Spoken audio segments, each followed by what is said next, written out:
Welcome to People Don't Think. Let's Start Today, a podcast hosted by Norb Svanascini, founder of AmericanEagle.com, and Al Edwards.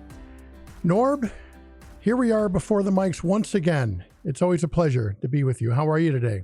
Very well, thank you. It's a pleasure to be with you. And again, we always start with giving thanks for this gift we get every day. That's why it's called a present. And I'm ready to go. Fantastic. So I'm excited about this particular podcast because the title of it is that pessimism does not exist in nature. The way we came up with this idea was really interesting because Norb actually had said something, I think it was in the podcast prior to the last one. And by the way, folks, if you have not heard all of our podcasts or any of them, we invite you to please do that. This is number 8, so we're really on a roll here. We hope that you'll take a moment and listen to some of them. But Norb was talking about there was a very bad storm here in Chicago about a month back, and he has a plant on his balcony, and his daughter was watering the plant, and there was a little bird in there. She got startled, and the bird flew out, and lo and behold, there was a little tiny egg there. And we were talking about that, how amazing that was, and it occurred to us that nature just seems to have this infallible faith that things are always going to work out. It got us to thinking that we think we're so highly above animals and so intelligent, and we certainly are. These little creatures seem to feel like things are always going to work out, and it seems like we're the only ones that have invented pessimism. So, Norb, that little egg story really got me thinking about some of this stuff. And, that is a very, very interesting thing that you said because, to follow up on that, there were 2 eggs there. My daughter didn't actually see one. 2 little birds came out, and they actually survived the storm where the actual nest fell out, and I don't know how in the world they got back into the nest, but they did. They flew out, and then the parents, I guess it's the parents, didn't identify the birds, but they came back and they laid another 2 eggs, and then those hatched, and those are gone now. It's gone, and it's mid-August, so I don't think there'll be any more eggs laid, but you don't know. But the interesting part about this thing, about nature being positive, is there's an element in nature that only exists among humans, and that is money. And positive things don't cost any money. So humans that justify their existence and to make money, there seems to be an incredible ability to create problems for people because people actually, they like to worry to begin with. It's a natural thing. We all worry. And being positive is something that if we just look at nature, we can just see that, it's there. But just think of this. You watch television, you listen to the radio, and all you hear is about negative things and, like anxiety. The masses are anxious. So here's a drug to cure it, or everybody's depressed, so we have to visit our psychiatrists, or you have to, share these thoughts with groups, and these groups talks about negativity and how to cope with these negative feelings. After a while, you think, oh my God, this is just horrible, all this stuff. But in back of this, there's a tremendous amount of people that make so much money with these problems that they just keep it going, because if they didn't keep it going, they couldn't buy their homes in Bar Harbor or Malibu. They would actually have to get out of bed and produce something. I was just going to say that. As something that's valuable. But nature is just a phenomenal thing. I was driving to Iowa. Actually, we're very, very fortunate that we actually do a site for the Field of Dreams. I'm sure most of the people that are listening to this have seen the movie. If you haven't, I recommend it highly. It's a very American movie, but it's also about nature, and it's a very positive movie. But going over there, which took us about 3 hours, and we were redirected because there was a big problem in a little town that we had to go through. We were rerouted through hundreds of acres, thousands of acres of corn. And the corn right now is really high. It's 10 feet easy. And it's just incredible. And, when you think that, going back to Earl Nightingale, which was our guru, and we always liked it, The mind is like soil, and whatever you plant, it will give you back. So, this farmer doesn't plant poison, which, by the way, the ground would be equally as happy to give it back to you. They plant corn, and that corn feeds an incredible amount of the world, not only in America, but the world. And it actually provides, gasoline for some cars. And it's just a phenomenal, phenomenal thing to watch. And the land is there for free. I mean, nobody actually created this land. It was given to us. And that's the most important thing about being positive, is that appreciate the things that are there for you for nothing. And, don't listen to all these people. You watch TV today, and I don't know, I think I mentioned this before in another podcast, but Americans take, the great majority of drugs in the world that are consumed in not only illicit drugs, but prescription drugs. And everything you see on TV is these drugs being promoted. Oh, you got this, you got this, you got this. Well, there's a very interesting study about a few places on Earth where people live to be well over 100. And one of the most common traits is that they hardly take anything. And one of them is, they're very varied all over the world. One of them is in Japan. The other one, there's one in Greece. I think there's two in Italy. And there's another one in Spain someplace, I believe. And these are all people that are very much into nature. They don't live in big cities. That's one of the keys. And I'm not really recommending that or anything, but it's just a fact. But negativity doesn't seem to enter into their mindset. They work hard till their 90s, till their hundreds. They're happy people, and they don't take any kind of drugs or anything. They just eat whatever the soil gives them. And obviously the soil is a lot different in Japan than it is in Greece or Italy. So, it isn't one area of the world that does it. It's just some groups of people that learn how to live positively. Yeah, I love that. And I love the idea of the corn. We always go back to Earl Nightingale that, as you say, the ground was given to us for nothing, and it will return anything that is planted.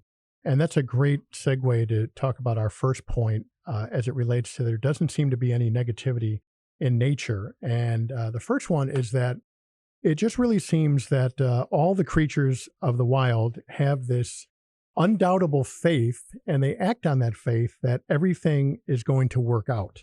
Does it always work out? Of course not. As Norb mentioned, sometimes eggs crack or the birds fall out of the trees, and of course some die and everything. And that's really not negative, but the animals go through this process of really believing, and believing versus instinct, we can debate that, but their action is still the same. They believe, they take the action because they believe it's going to work out. I've never seen a bird sitting on a telephone wire doubting itself of whether it can make a nest. You don't have any insecure animals who are about to take an action and they're really wondering if they can do it, and therefore they sabotage themselves before they even try to do it. Yeah, and it's kind of funny. We talked about the soil and Earl Nightingale, but one thing we didn't say is that he compares the soil to our mind. And we have to plant positive thoughts to get positive results.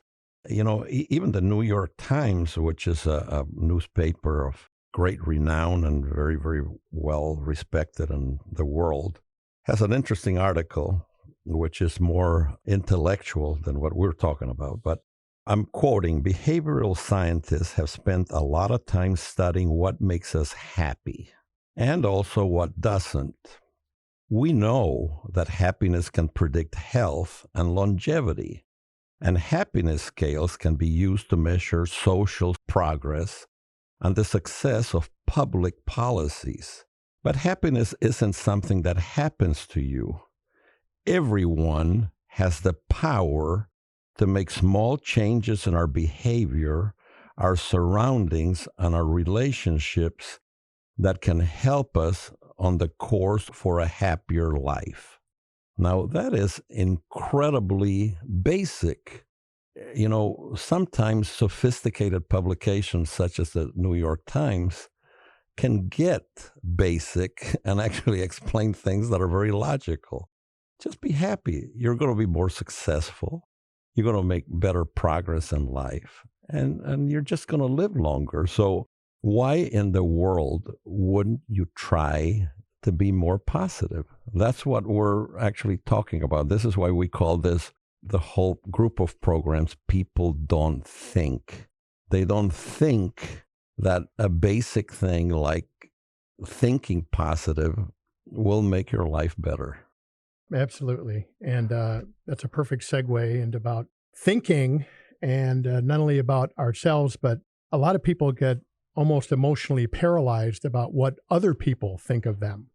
And in a previous podcast, Norb was talking about critics, that there's no school that you can get a degree in and be a critic. There's no qualification. So it doesn't really matter what people think, and particularly for people who are trailblazers and are doing new things. So I was thinking about this as an example in nature. And every springtime, friends, as I'm sure everyone's aware, the proverbial dandelions come up, the beautiful yellow dandelions, and everybody hates the dandelions. And the first thing they see, running over to the hardware store, and they're buying all the chemicals to kill the dandelions. I guess I'm a little on the frugal side. I just tend to run them over with my lawnmower. I don't try and kill them with chemicals. And I realized, like, this too shall pass, just like we've talked about in other times. The dandelions do wind up going away. But my point is, these little yellow flowers that are quite beautiful if you ever took a look at them, they don't give a rat's behind what other people think about them. They are going to sprout and grow and progress as best they can, no matter what everyone hates them. Now, of course, they're plants. They don't know everyone hates them, but you understand my point, is that they don't care that they're hated. They just do what they're going to do. Just like in Buddhism, the Buddhist flower or official plant of Buddhism is the lotus. And the reason for that is the lotus grows in the dirtiest, most horrible pond in water. And no matter where it comes from, it grows up into this beautiful plant and flower, no matter what its foundation was. So I was thinking about that. Dandelions don't give a damn what we think about them. They do their thing anyway. You know, this is one of the things that I'm the most proud about doing this podcast, and the few people that listen to us. Hopefully it'll get better. But Al and I hate to keep repeating this, we never practice this. And it's very clear, folks, most of the time. And we have a lot of ideas. And, you know, we have a gentleman here who's our director, and he says, what are you guys going to talk about? And he always kind of smiles because we tell him we really don't know. We just make it up as it goes.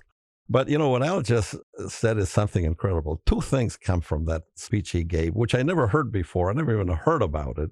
First of all, there's a lot of societies, especially in the Mediterranean, that actually extract the dandelion from the ground and make salads out of it. And Right. They make dandelion salad. So, you know, they're looking at the dandelion not as a weed, but as a positive thing to feed. And I'm sure these people that, you know, live to over 100 probably eat dandelion salads because it's probably something good. The other thing, which is kind of interesting, two things came from that, is that I had a secretary one time who was just a wonderful lady. She came from New Zealand, and she had a name that meant much happiness in the New Zealand language. She was just a wonderful lady. And she introduced me to a guy that, I don't know if we mentioned it before in this program, but his name was Leo Buscaglia, who was a teacher in, I think, UCLA or USC, and he taught love, which is kind of interesting. But she was a big follower of Leo Buscaglia. And I had a small company in a place, and it had an alley that was really filthy with a lot of petroleum products and just garbage in general. And out of this incredibly lousy looking alley, there was an incredible flower that sprouted among all these things. And she came to me and she says, look at this, look at this. Look how this flower is blooming around all this. How beautiful this is. And she introduced me to Leo Buscaglia. I hope whoever listens to this, he's on YouTube. He wrote a lot of books. He passed away, but Leo Buscaglia was a very, very interesting man. And he also was obviously a very much believer in positive thoughts and love. And I recommend it highly. I'm glad you introduced that thing about the dandelions, because that's that's what motivated me to tell those two stories. That's right. And friends, this is a good opportunity to announce that Norb and I are going into the dandelion salad business. So call us next spring. We'll come over, he and I personally, and cut up all your dandelions, and we're going to make a fortune on it. So, but I love the story about the beautiful flower in the dirty alley, and that's exactly the next thing I've observed in nature, and that is that nature looks for opportunities. It doesn't look for problems. Norb was talking on a previous podcast about how a lot of immigrants who come to this country are really better Americans than those of us who have been born here because they understand the promise. They understand, they look at the opportunities and not the problems. And I think nature is exactly that same way. You've seen this. We've all seen this, the proverbial little plant that grows in the crack in the sidewalk. And again, I'm not trying to put human traits on plants and animals and all that stuff. But if you think about it, that flower in the alley that was among all this horrible stuff, or the little tiny plant that's blossoming out of the dirt in the crack that only is probably 2 inches thick, somehow in nature, it saw an opportunity to grow. It didn't look for all the problems. It didn't say, oh my God, look at this alley. I better go look for a better alley somewhere in the North Shore of Chicago, or I'm not going to grow my little plant here in this crack in the sidewalk because who does that? That's crazy. But the little plant and the horrible alley flower, that we'll call it now, in a way, symbolically, and somehow in the nature of genetics, saw an opportunity to grow something, and it didn't. It didn't look for the problems. It looked for the opportunity. Yeah, it had an inborn trait of faith that, it grew there because it could. And it didn't think about, well, maybe I won't survive this, or maybe, this is the place to do it. He had the potential. It had the potential to grow, so it grew. Now, every one of us is given to us at birth for free, the ability to think. Going back to the title of our show that I'm proud of, so is Al, is people just don't think.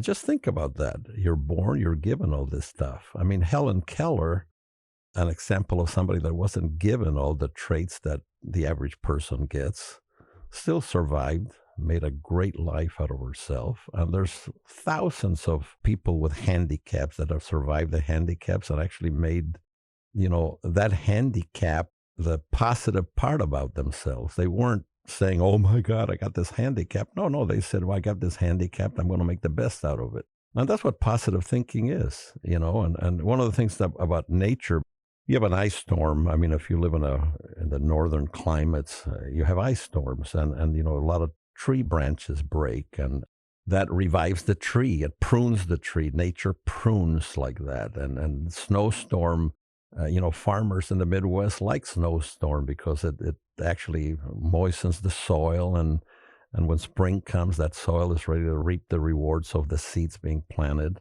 And it's all positive. It's all positive. Even tornadoes and hurricanes, it cleans things. It's cleanliness is part of godliness, and that's part of nature's cleaning. We might not like it because it's cleaning things that we built, but just think of that. Whole societies have been torn down, and people have rebuilt them, and for better. And when we discover things in that the Romans have done 2,000 years ago, or the Egyptians, were awed at this, and some of them have been buried, but humans have the resiliency to come back and do something positive, build stuff. So that's what we're trying to say here. Positive thinking gets positive results. It's that basic.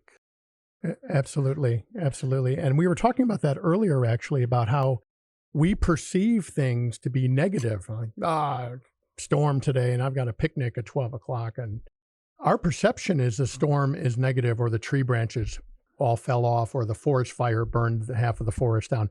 It's not negative. That's how nature, like you said, replenishes itself. I understand some tree seedlings will only open if they're exposed to fire, things of that nature. And that is really our next point that I think is a good one to bring up, in that nature keeps coming back no matter what. And I was thinking about weeds. I was thinking about this a lot while I was mowing my lawn, believe it or not. I was looking around all this nature and thinking about analogies. I heard someone say one time, it was pretty funny. They said, you never really get rid of weeds. You just keep them at bay. And if you really think about it, it's true. I have this planter in my yard that I didn't put anything in this year. And of course, weeds started growing it. So I went over there thinking I was going to control this. And I pulled all the weeds out and threw them on the lawn and thought, oh, good, now I have an empty, clean planter. Don't you know, a week later, the weeds started coming up again. And it's just a great example how nature just will not give up. Perseverance. It goes back to what Henry Ford said about, people don't fail, they just stop trying.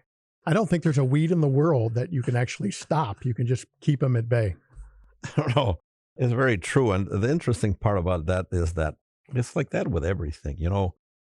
I've had an experience in the last 2 weeks that I didn't appreciate. I was bitten by a wasp, and that wasp was protecting its territory. And of course, I didn't like it.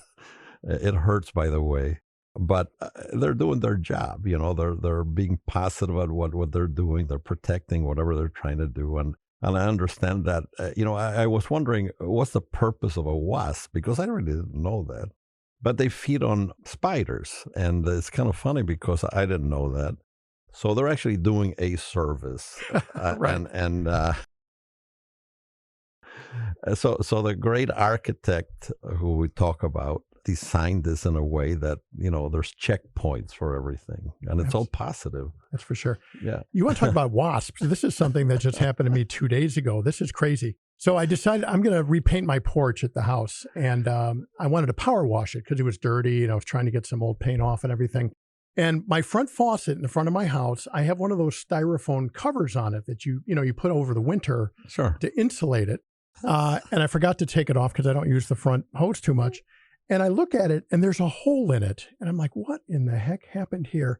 So I take it off. Oh my God. And don't you know, some wasps got through the thing, dug it with their little claws or whatever they do. They got through it. And not only that, they built a little nest.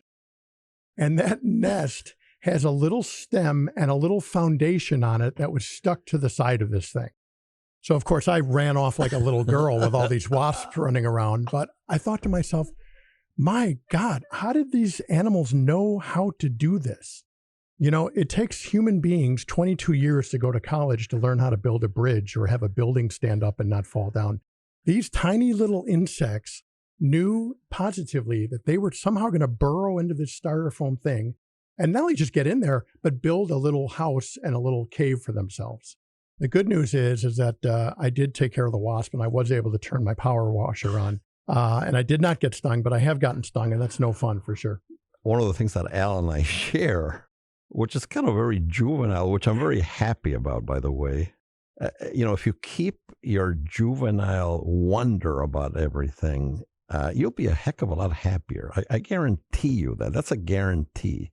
Al and I have this similar thing that we're just awed by these little things that happen every day. And like he says, he wondered how these wasps make these things. And I look at the corn, and if there's anything you get from this, is that look at the wonder that we're surrounded by. I mean, it's just incredible, really incredible.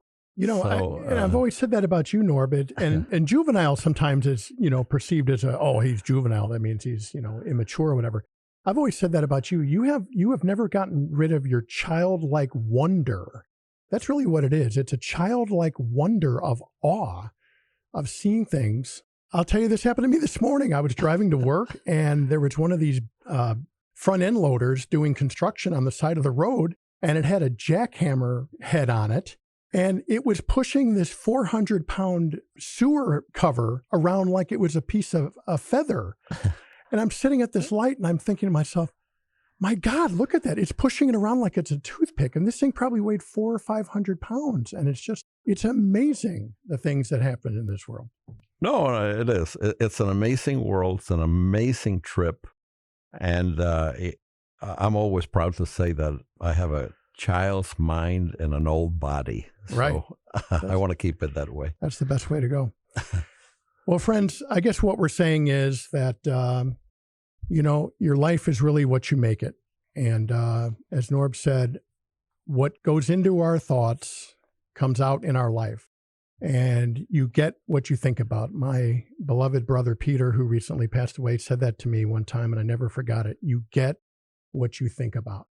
And that was one of the greatest gifts that he ever gave me at the time that he said it, because I was really ready to hear that. So we hope that you've had some fun with us today, and it's caused you to think, and it's caused you to realize that all the things you get for free are really the most important. So for Norb Svanascini, this is Al Edwards, and as Norb always says, every day is a gift. That's why they call it the present. So we'll see you next time, folks. Thank you. Bye-bye.